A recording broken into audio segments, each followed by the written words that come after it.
Hi you guys, my name is Cyan Martin and welcome back to my YouTube channel.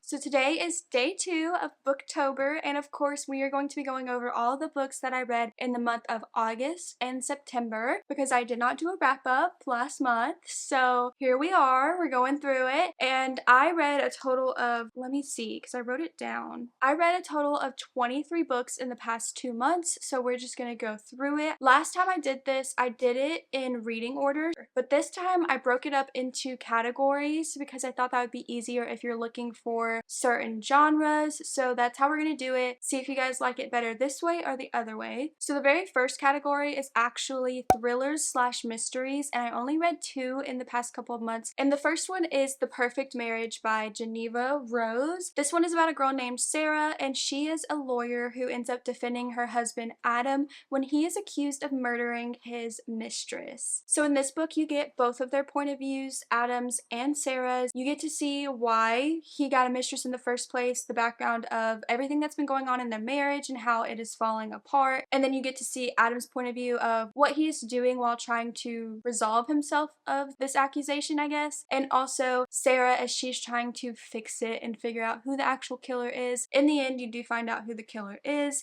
and I ended up giving this book 3 stars. And here's the thing, the reason why I got 3 stars is because I literally guessed the plot twist before I read a single word out of this book. And if you are someone who you want a book where you're not going to guess the plot twist or where you're going to be shocked, this probably isn't the book for you. But the reason why I gave it 3 stars is because even though I did guess the plot twist, I was thoroughly entertained throughout it. It read so quickly, but honestly I wish that the killer would have been absolutely anyone else besides who it was. But still, maybe she wasn't trying to give you an awesome plot twist, maybe she was just trying to entertain you, and if that's the case then she did just that. So for me that's why it is a 3 star. And then on my Kindle I did purchase and read The Last Word, is that what it's called? By Taylor Adams. So this is about a girl, she is running away from something traumatic that has happened in her past, so she takes a job living and taking care of a vacation home during the off season. So it takes place on a beach, and while she's there she decides to read to pass up the time, and she ends up reading this really just awful thriller slash mystery. She leaves a very terrible 1-star review about the book, and so then the author contacts her, tries to get her to take down this review, but she says no. So then while she is at this house watching over it, the author of the book is stalking her and trying to kill her. So for me this one wasn't necessarily a mystery. It's kind of confusing because there is a plot twist in it, but the entire time you know that it is the author of the book who is going after her. I guess the mystery aspect of it is just trying to figure out why they are going after her in the first place. Is it really just because she read a 1-star review? Are they crazy? What is going to happen? So for me it was more thrilling, I guess, because you are seeing her trying to survive this night while this man is trying to kill her. So it definitely more of a thriller than a mystery, I guess you could say, but I'm not gonna lie, it's not very, for me at least, it didn't really get my heartbeat going. It wasn't super thrilling. And another thing that I could not look past is the fact that Amazon just felt like it was mentioned so much in this book. So like, did you actually write this book or was it Jeff Bezos?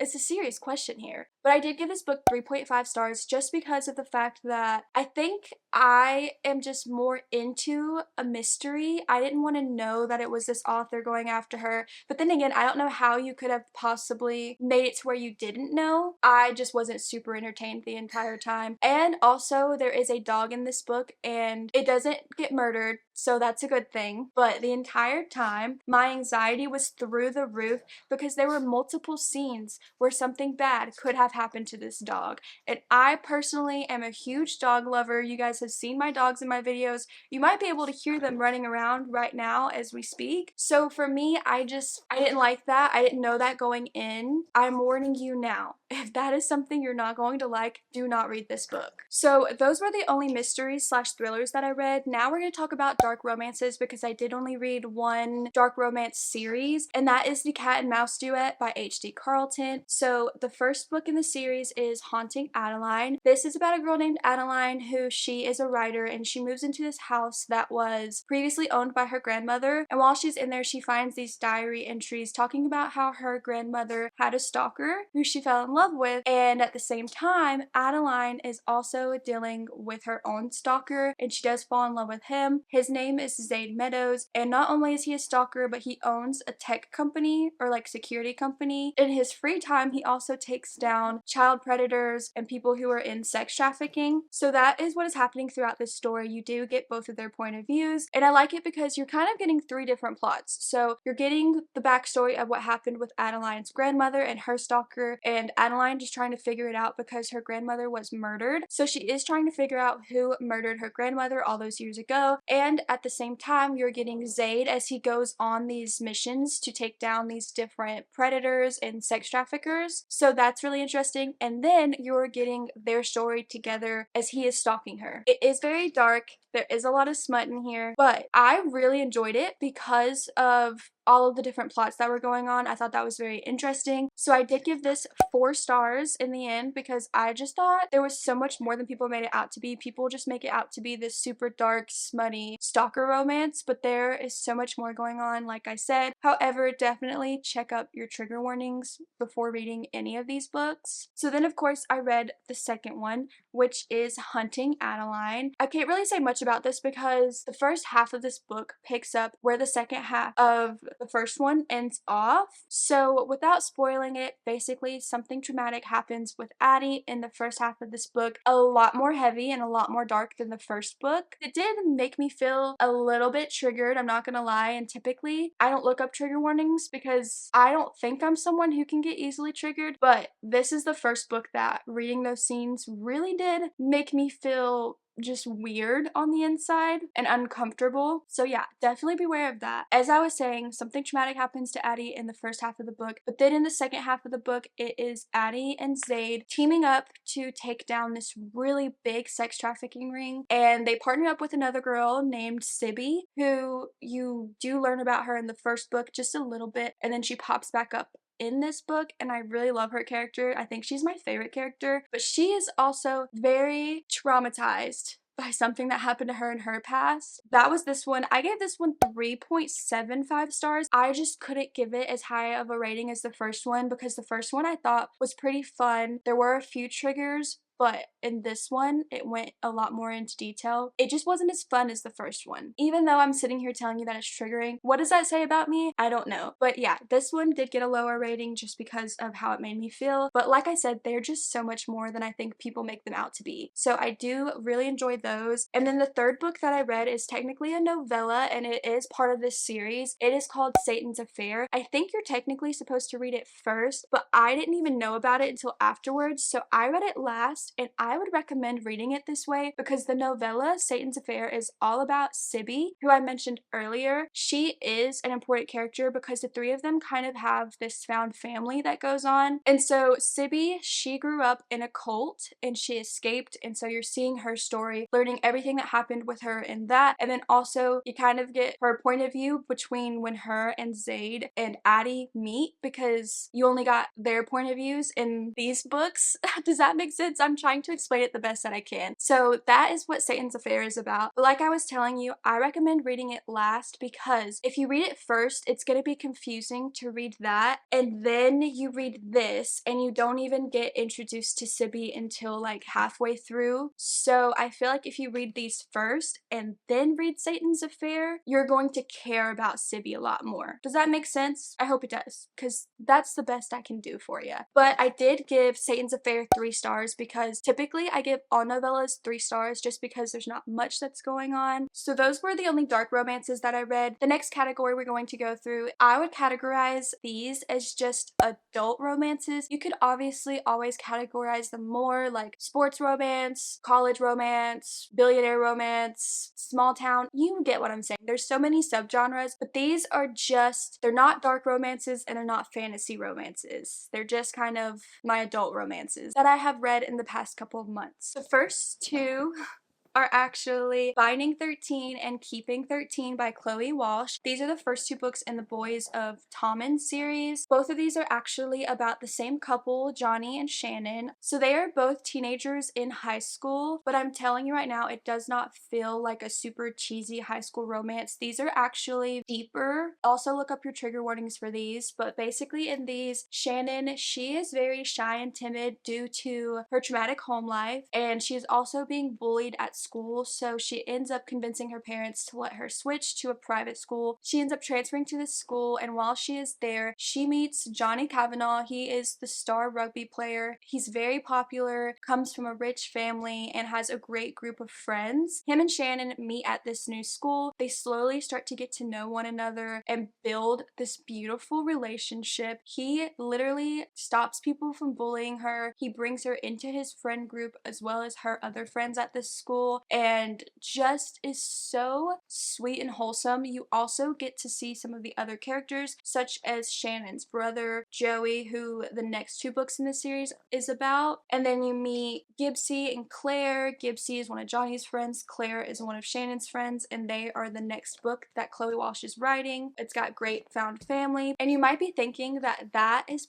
pretty crazy considering how thick these books are. Like, that's it, that's all that these are about. But I'm telling you right now, I don't know how she does it, but she makes it to where you're not bored. I gave both of them 5 stars because I absolutely love this story, all of the characters, and it is just amazing. But if you are someone who likes a lot of plot and a lot of stuff to be going on, these won't be for you. These are pretty much character-driven books, so definitely take that into consideration if you are wanting to read them. So the next 3 books that I read are also a series, and that is the Dreamland Billionaire series by Lauren Asher. All 3 of these are billionaire romances, and these are about 3 brothers. Their grandfather is a billionaire who ends up passing away, and he is leaving each of the brothers an inheritance. But in order to get the inheritance, each of the brothers has to complete a certain task. So the first book is about Rowan and Zara, and he has to take over his grandfather's business, which is Dreamland, which is basically like a version of Disneyland or Disney World. I don't know the difference, but he has to take over the company, and I'm pretty sure like he has to take care of it for like a year. And while he's there, he meets Zara, and so now they are working closely together. They end up falling in love, and that's all I really got. I have to give this one 3.5 stars because it was like a fast-paced, pretty interesting read, but it wasn't anything exquisite, and also I just really didn't care for Rowan. He was super grumpy. There was a fine line between grumpy and jerk, and he was like right on that line. And also I didn't really care that much for Zara either. She was a little bit annoying to me personally. It just wasn't my favorite, but it was still fun. I still had a good time, so I can't be too harsh, and that's why I gave it 3.5 stars. And then we have the second book in the series, which is Terms and Conditions. This one is about Declan and Iris, and Declan's job in order to get his part of the inheritance is that he has to get married and have a baby.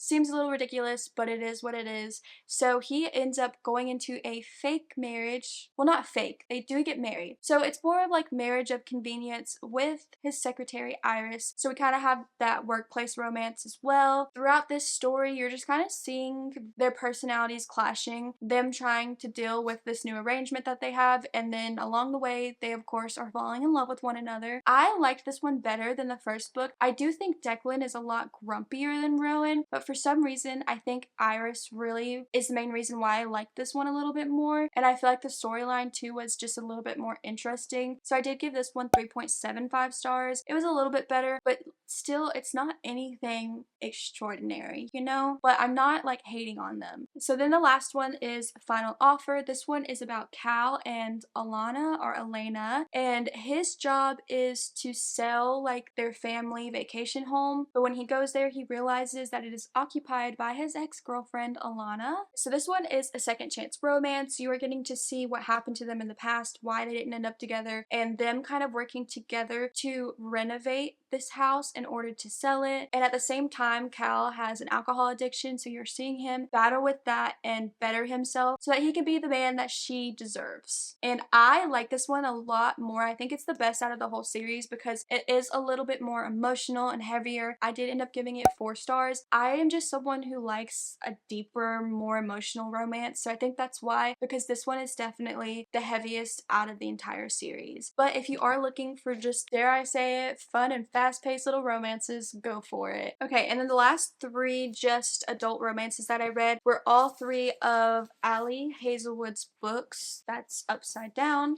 And my camera battery's dying. Of course it is. When is it not? So as I was saying, the next three books that I read were all three of Ali Hazelwood's books. So these are all STEM-based romances, and they revolve heavily around women in STEM and the struggles that they face while working in STEM. So the first one was The Love Hypothesis. This is about Olive and Adam. Olive is a third-year PhD candidate at this college. I don't know what college this is, but at the same school, Adam is a professor, but he is not her professor, and he is known for being like a really tough professor. So he is kind of the grumpy character, and Olive is the sunshiny one. They end up fake dating after Olive tries to convince her friend that she is over her ex so that her friend can now date her ex. I know, weird, right? And then you see them actually falling in love with one another. But I really liked it. I didn't think that the STEM aspect was too hard to understand. Once again, it's one of those romances where they're not like out of this world, but you kind of have to know what you're getting into before you read something like that. Like, I wasn't expecting a deep emotional romance, so I'm not going to be too tough of a critic, but I did really enjoy it. So I did give this one 3.75 stars because I just thought it was really fun while I was reading it. So it did not disappoint. And then the second one that I read was Love on the Brain. This one is about Bee and Levi, and they both partner up together to work for NASA to create some kind of helmet for astronauts when they go up into space. I'm not gonna lie, I don't know. I really don't. I gave this one 3 stars because I did feel entertained while reading it, but the STEM aspect with all of the brain stuff obviously was confusing to me. And also, I just really did not like Bee's character. I also found the fact that she repeatedly kept bringing up the fact that Levi was her enemy and that he hated her, even though he clearly didn't, and he would also say that like he doesn't have an issue with her. You know what? Now that I'm thinking about it, even though I was entertained while reading it and I wasn't like bored at any point, I really don't like this book. So I think I'm actually going to just on the spot change my rating to like a 2-star because I really just would not recommend this to people. I would say even skip it if you're thinking about reading any of Ali Hazelwood's books. Are you okay? I really wish I could have some personal space right now. You two are the world's clingiest little doggies. You can stay if you just relax for me. Thank you. And then the next book that I read was Love Theoretically, also by Ali Hazelwood. This is her newest release, and this one is about Elsie and Jack. Elsie is also a professor, but she's an adjunct professor. I probably should have looked up what that means, but I didn't. So I don't really know what that means, but she doesn't make enough money. So in order to supplement that pay, she ends up becoming a fake girlfriend, and she fake dates guys for a living. But now she has the opportunity to land her dream job at MIT. So she goes in for an interview, and the interview process is like a group of people that she has to interview with, and they are all gonna get together in order to determine who gets the job. And one of those people ends up being the brother of a guy that she is fake dating named Jack. And so the whole time he is very suspicious of her because he thinks that she has been lying to his brother about who she is. They don't like each other because of that. They also don't like each other because he is an experimentalist and she is a theoretical physicist, I think. And apparently those two are like rivals in the world of physicists. I wouldn't know, but apparently they are. And somehow throughout this whole process, they end up getting really close to one another, spending a lot of time together, and of course, they fall in love with one another. And I really did enjoy this book. I like both of the characters. It still isn't better than the first one in my opinion, so I did end up giving it 3.5 stars. And the STEM in this one wasn't confusing at all in my opinion, so I did enjoy it. And if I'm being completely honest, I think Ali Hazelwood would be an auto-buy author for me. Anything that she writes, I'll probably buy in the future just for when I am looking for something that is not too heavy, doesn't take a lot of brain power to read, and that I'm just gonna have fun. Because I think think the whole STEM thing is very interesting. And if you're also wondering, all of these books did have different plots, because I know that a lot of people often say that all of her books are just copy and paste, but they all have completely different plots. I think people just get misconstrued with that because of the fact that they all have STEM in them and that some of their characters are very similar. So that is my thoughts on all of those. But moving forward, the next category that we're going to talk about are all of the fantasies that I read this month. And I guess they're all fantasy romances.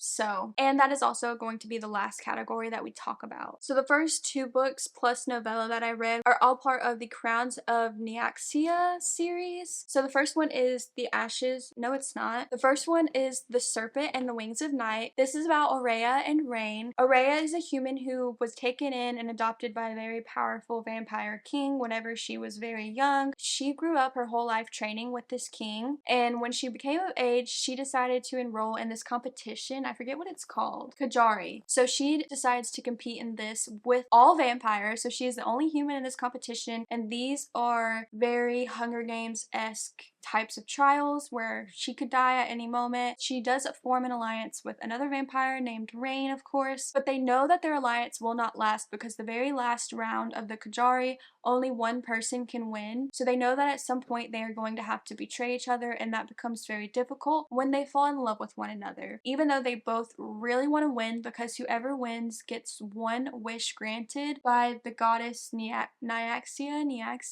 It is so much fun. It's so interesting, very fast paced. So I don't know what I rated this in my video when I read it, but now thinking back on it, I think it's a 4.5 because it's one of those fantasies that I will always think about. It was very popular a while ago, and I think it is worth the hype, so I absolutely loved it. And then the other book that I read is the novella that is supposed to be in between the two stories, and that is Six Scorched Roses. It is about Lilith and what is the guy's name? Vale. So this one is about Lilith and Vale. Lilith lives in a town where they are basically in an extreme drought because of something that happened with the gods and goddesses. And it is so bad to where the crops aren't growing and the people in the town are starving and dying, including her sister. So she is basically a scientist, I think, who is trying to find a cure for this. And she thinks that a cure for this is going to be in vampire blood. So she makes up a deal with a vampire named Vale to draw his blood throughout 6 different times that she's going to visit him. In return, she is going to give him this rose that she claims is like special and has some sort of magic, I guess. So he agrees to this, and they are both getting to know each other, and they do fall in love. It is a novella, so it's very like a quick love story, but you do have to keep in mind that it's taking place throughout a long period of time. It just feels very quick because of how short the book is, and I really enjoyed this novella. It's actually the first novella that I've ever given 3.5 stars because I thought it was so interesting, and I want more of their story, but unfortunately, we didn't get that much. And that leads me into the next book, which was The Ashes and the Star-Cursed King. People say to read that novella because the characters resurface in this one, but if I'm being honest, I felt like that was so pointless because they are in this book, but not as much as I honestly would have liked. I feel like they kind of just took a back seat, so it did feel a little bit unnecessary, but still, I'm not mad that I read it. I'm just upset that this didn't have as much of them in it. But moving on to this one, again, I can't really say much about it because it is the sequel to the first book, but you're picking up where the first book left off, and this one, something happens between Aurea and Rain. Even though they fell in love in the first book, they are now enemies again, and they are also in a marriage of convenience. And there is also like a war that is coming, and so much happens in this one. There's betrayal and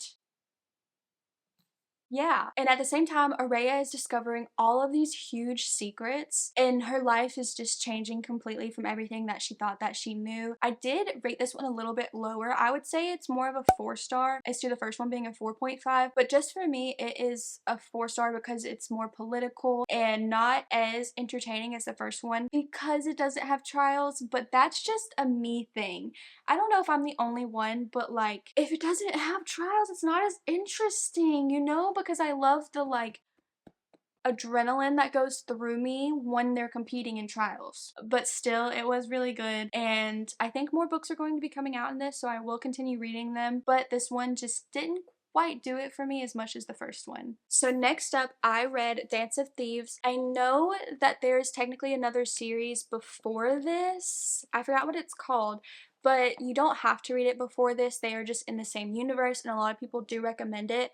But I was looking forward to getting books off of my physical TBR, and I did actually film a video of me reading only fantasy books for a week, but I ended up losing the SD card that was on, and then I found it, but I found it in my dog's bed, torn to pieces. That video will never see the light of day, unfortunately, but I did read this in that video that I had planned. This one is about Kazi and Jace. Kazi works for the queen, and she's basically like a soldier for the queen, and then Jace is part of this family that they rule over this certain town.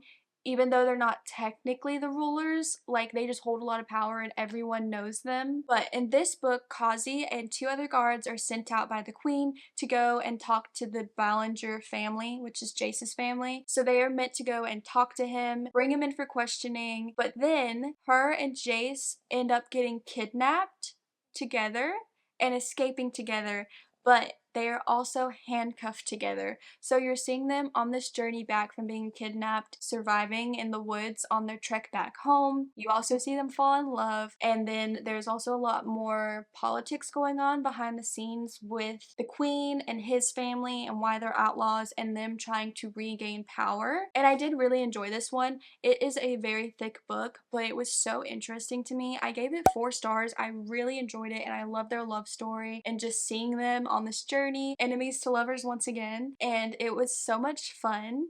But then I went into the second one, Vow of Thieves, and I know a lot of people love these books, and I don't know what it was. It might have just been right book, wrong time, but I could not get into this book. I made it to chapter 30, and I literally tried to even listen to the audiobook, but I just could not, for the life of me, get into this one. I don't know why. What I read so far, though, it is basically about Kazi and Jace now that they are in love. Something happens. There is a king that is in power, and now this is more about Jace and Kazi banding together so that Jace and his family can regain power of this kingdom. And I don't know, it just felt so much more political, because in this book, Jace and Kazi, they do get separated and you're still getting both of their point of views.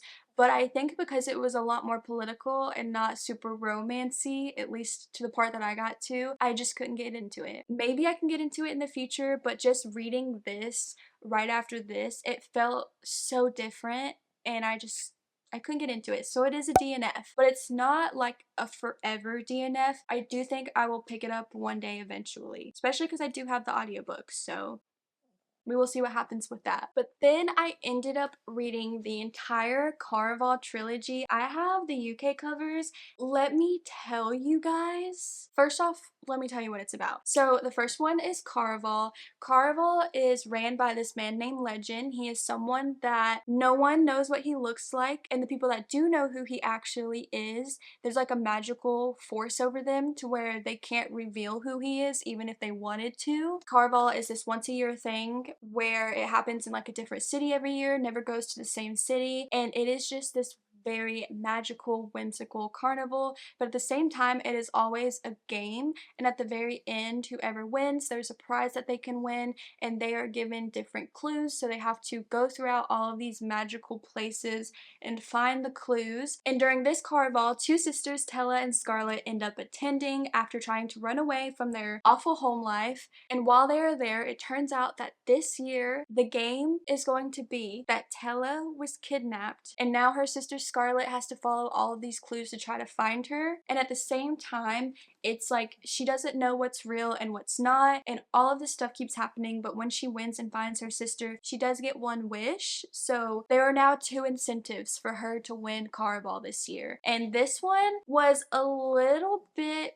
boring. I think it's because there was a whole lot of world building in there and it just wasn't super interesting. And towards the end, I really didn't like the way that it ended because it made me not like her sister Tella. I felt like her sister was very selfish in this book. There is also romance in there, but this one I just found a little bit boring, so I did give it 3 stars. But then I went into the second one, which is Legendary, and this time Tella is going to be the one that is competing in Caraval, and in this one we meet a new character named Jax, who I absolutely love. He's technically the bad guy, but like, we love a villain, you know? And so she makes a deal with Jax. This deal requires her to figure out who Legend is and deliver his name, but she can't. Is this making sense? I don't even know how to describe it, because if she reveals who Legend is, then Jax is going to kill him, and it's going to ruin Legend and all Caraval, basically. That's like the best I can do with describing this one.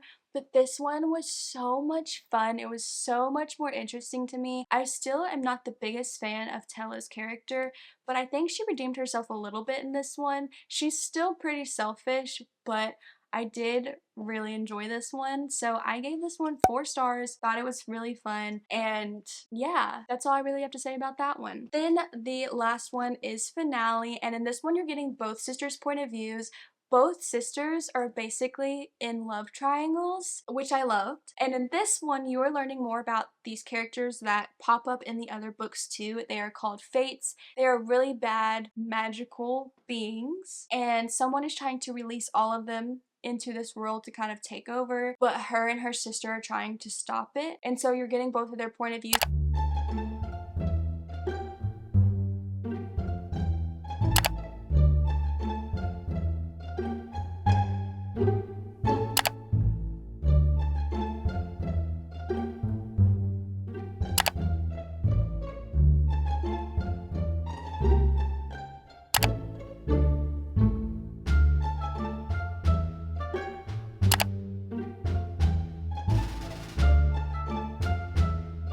I do feel like this one is more about Tella than it is Scarlet, but I still really loved this book, you guys. It was so good. I think it was the perfect like little ending to the story. By the end of it, I loved all of the characters and I loved who they ended up with, and I just am so excited now to get into the series that follows this, Once Upon a Broken Heart and The Ballad Never After. I don't know what technically it's called, but now I'm so excited because I'm pretty sure those books are about Jax mostly, and you see Jax a lot in these, and I just love his character and I want him to find his happy ending. I don't know if that's going to happen in that series, but I hope he does. So even though people say that you don't have to read these to read the other ones, I'm so glad that I did, especially because now I feel like I'm so much more invested in Jax as a character and what's going to happen in the other books. So I'm glad that I read it. I did give this one 4.5 stars because it is my favorite out of the series, and I just had so much fun. I would highly recommend that series.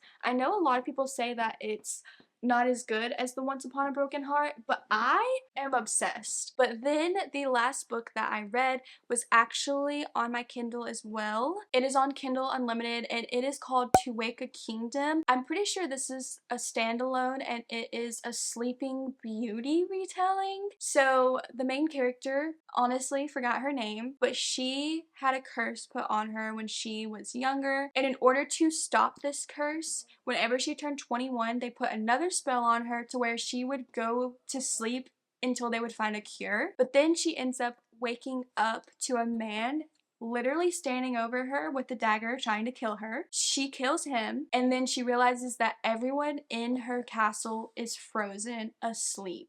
So she's like, okay, well, what happened? She goes into town trying to find a cure for this curse and figure out how she can fix everything and wake everyone in her castle up. And there she meets another guy. I forgot his name, but he is the king that took over when her whole family fell asleep. It is his son, and he is now taking over like the guards that protect the city and stuff like that. And he is actually looking for his father because his father disappeared. Turns out his father, the king, is the man that was standing over the princess when she woke up with a dagger to her throat that she killed. So obviously it's gonna cause some issues, but they do end up banding together, figuring out how to stop this curse basically, because there's like an evil witch that set the curse and they're trying to stop her, and a lot happens. If you're looking for just a standalone, you don't want to get into like a huge series, I would recommend it. It's not like the greatest fantasy of all time, but I did have a good time reading it, and I gave it 3.5 stars because it was really entertaining, really fast paced. But as you can probably tell, it's going to be one of those fantasy romances that I'm not going to remember, I'm not going to be thinking about for the rest of my life, but still, highly recommend. But also, I think you would need to look up trigger warnings because of the very beginning of this book. But yeah, but that is all of the books that I read in the months of August and September. I hope that you guys enjoyed this video. If you stuck around this far, let me know if you read any of these, what were your thoughts, give me some recommendations for books to read in the future. I hope you all have a great rest of your day, and I will see you all in the next video. Bye!